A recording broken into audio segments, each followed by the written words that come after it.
Scan for Sovi and straight A's only. Let's go!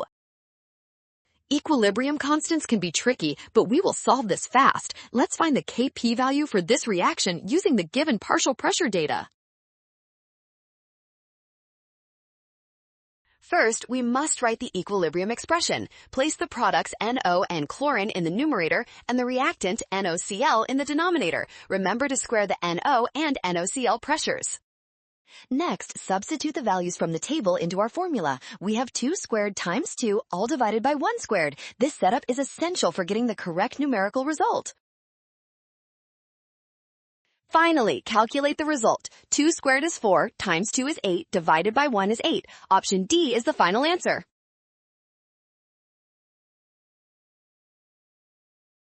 Well done! Scan the code. You can learn better with Sovi. Avoid a rush to prevent signs errors. Trust given values and check steps.